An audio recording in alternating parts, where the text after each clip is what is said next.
I'll put that on there. Sure. I'm Eric with Flip Motions. And today we're going to put a smart notification system on this washing machine. So the problem we run into is the washing machine's down in the basement.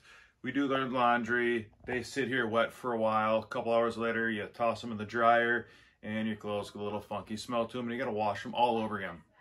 So the plan is we're going to use some Wise stuff here. This right here is the Wise Sense package. It comes with a motion sensor, a couple contact sensors, and the bridge. That just plugs into the back of one of your cameras and everything connects to that. Now, we're going to use a contact sensor. You would normally use this on like a door or a window, so when it opens, it would trigger it and you get a notification on your phone. The way it works, there's a magnet inside here, and inside here is a magnetic switch. And then you got the circuit board, a battery, an antenna for the connection. When this is together, the switch is one way. When it comes apart, the switch is another way. And you get a notification both times. So the plan is to take this and we're going to wire it up to the buzzer that's in here. And what we're going to do with the buzzer in here, I already have this kind of half apart, so let's take a closer look. If you look inside here, here's our buzzer. I was able to look at the schematics that came with this thing to figure out exactly what I'm doing, how I'm doing it. And the way the buzzer works is when it goes off, there's 120 volts that go to the buzzer and back out, and it buzzes. So we're going to take this Wise sensor and we're going to hook it up with a relay to this. So, you know what, I'm going to draw a schematic. We're going to add it right here while I'm talking. But essentially the way it's going to work is we're going to hook our relay up to the back of this buzzer right here. So when there's power going here, it's going to trip the relay. It's going to flip the switch. And that switch we're going to hook right up to this contact sensor. We're going to take the magnetic switch out of the contact sensor and hook the relay up to it. So whenever this buzzer goes off, it's going to activate the relay. It's going to trip the switch in the contact sensor. I'm getting a notification in the app, and then we can do some cool stuff with the app right there to the outlet, so we can control the Wise outlet, and we'll plug a light bulb or something into it, or whatever you want, a floor lamp. So that light's going to turn on. We're going to get a notification. The clothes are done washing. Put them in the dryer. Get rid of that funky smell. All right, so let's go ahead and start putting some stuff together. So here's the inside of the contact sensor. I opened it up and soldered to it already. You can see here's my solder joints on the back. Now, where this is soldered right now is where the magnetic switch, which is commonly referred to as a reed switch, was installed. And if you look closer there, you can see the two contact points. And if you put a magnet to this, those contact points will connect. So this is a normally open, you put a magnet to it, it closes. And all we did was just remove that, put these two wires in place of it. And these two here will plug into the relay that we got right here. The way the relay is going to work is we're going to hook this in parallel to the buzzer. So whenever the buzzer fires up, we're going to get 120 volts to the coil side over here, and it's going to close inside of this. And when that closes, we essentially are going to be connecting these 2 points right here, and it's going to trigger this. We'll get a notification. If you're going to do any of this stuff on your own washing machine, I suggest you do your research before you start hooking up, because 120 volts is enough to kill you. So be cautious, do some research. Hopefully this helps get you started. I kind of lucked out on this washing machine board right here. There's actually a couple holes in there already. I just grabbed a couple screws and stuck them in. So like I said, here's the buzzer. We're just going to hook this up in parallel to this thing right here.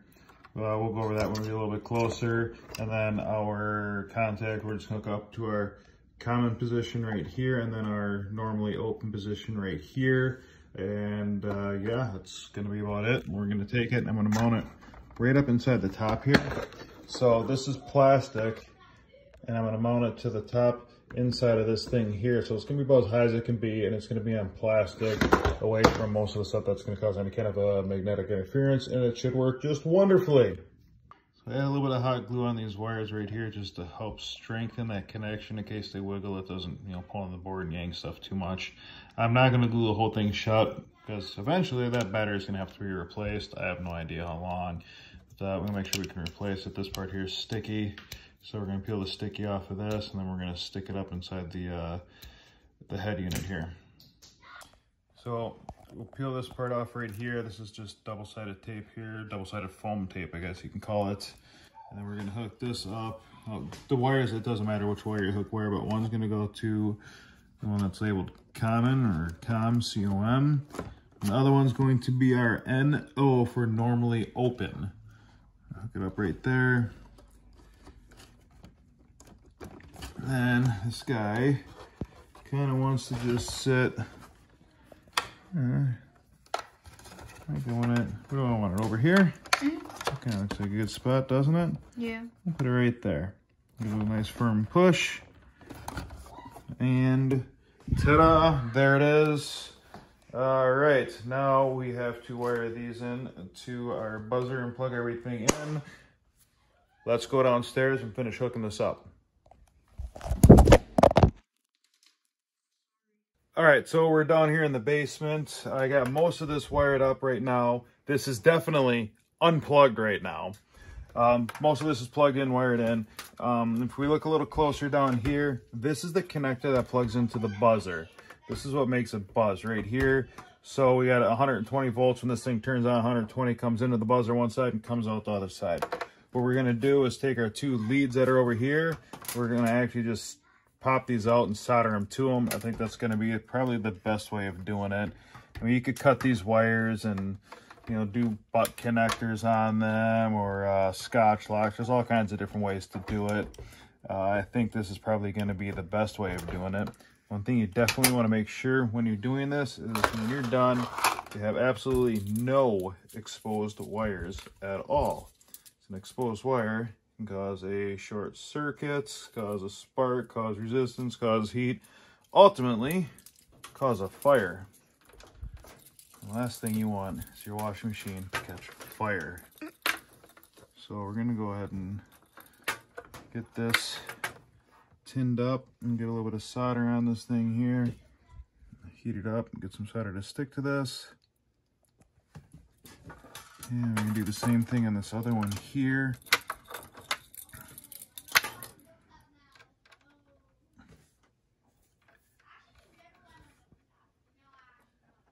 Okay, now we're gonna take the wire ends.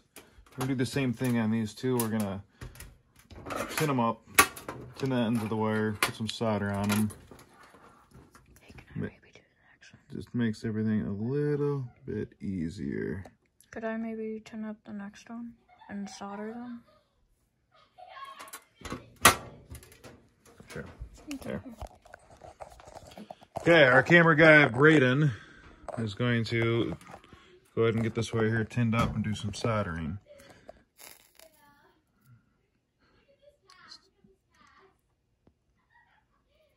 Okay, looks good. All right, that's fine. Now what we're gonna do is we're gonna take it right where I got some solder on there.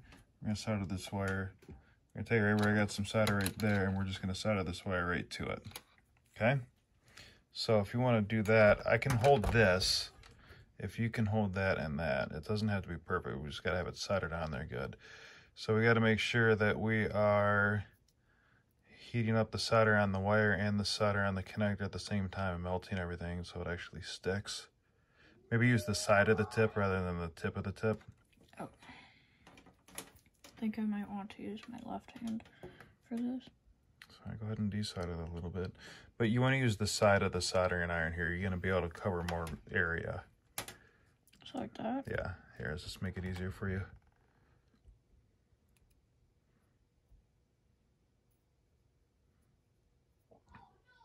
Okay.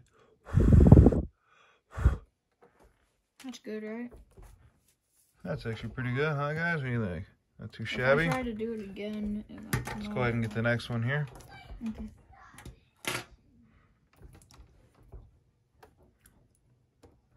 You want to hold it like? No, hold it the way you were. Like this?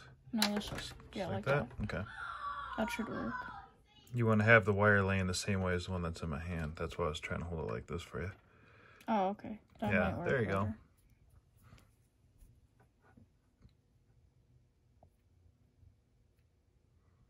And make sure we're heating up the solder on both of them the same so it all melts and all sticks really good. Yeah, that one was better than the other one, right? Should I do the other one again? No, that's fine. Looks good. All right, good job, Braden. Now let's go ahead and wire some stuff back together. Here you go. We're gonna set the soldering iron down so the tip doesn't touch anything, it doesn't melt anything. Now we're going to put our connector here back together.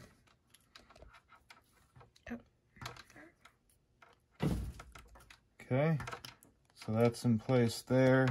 And we're gonna take our other one here. I'm gonna go ahead and slide him right on down. Oops, I hit him backwards. Slide him down in there. Okay, so they're in there, they're locked in place. You probably couldn't hear it, but they did click, and I gave it a tug to make sure they're in there. We're good. So, I mean, we have no exposed wires, which is awesome. Now, this harness, I'll just lay down here. So, I'm just gonna start plugging other stuff in. Make sure that everything kind of lays properly when we get our buzzer plugged in. So the buzzer looks like it wants to just kind of lay like this, and we're gonna plug him in like that, and then we're gonna take our other two leads, plug into our relay right here and right here. Okay, so it looks like we're done. We got our contact sensor up here that we soldered in, hooks up to our relay hooks up to our buzzer right here in parallel. Very important, it's in parallel. We got one last hose here we gotta hook up. Okay, so put our schematic back in there.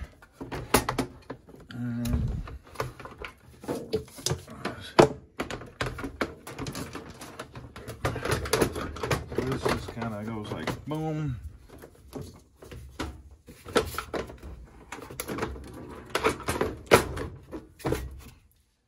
All right, I'm gonna take a couple minutes here to make sure everything's put back the way it's supposed to be, and this is installed properly, and then we're gonna give it a test. Stay tuned, give me a moment. All right, we got this all hooked up. It's running right now. I got it on the spin cycle right here. Here's a quick note for you guys. Don't force this thing to get to the buzzer. You will actually short out electronics within this dial right here, and then you're gonna have to order a new one if you can even find them. So very important, do not force this. So we're gonna let this thing spin for a while, and while that's spinning, we're gonna take a look at our Wise outlet. All right, so here's the Wise plug from Home Depot. It's a 2-pack. See if we can open this up.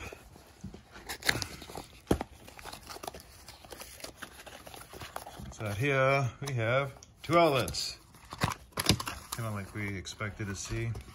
So here's our outlet. We can just plug it in, plug in whatever we want to it, and then we can control it. So we do have a manual off-on button right here. So we're gonna plug this in. I think I got some kitchen lights we're gonna use to test this on. We'll set it up within the Wise app, so whenever the washer is done, the lights will turn on. Let's give that a shot and see if we can figure this out. And so what we're gonna do for our test, at least, is our under cabinet lighting. Got some lights underneath the cabinet, and they're wired in kind of weird. They're way the heck up here. So if I press the button, it turns the lights off and on down below. So now we're gonna go ahead and get this set up within the app and get it programmed and working the way we want it to. All right, let's give this a shot. Put some clothes in there. Put some bleach with it. That is measured perfectly. Let's close this. I don't know, how about a regular wash? Let's make sure our end of cycle signal's turned on. I don't know, stuff, things, extra small. Start. Well, while I wait for my clothes to be washed, I'm gonna go ahead and do some dishes over here.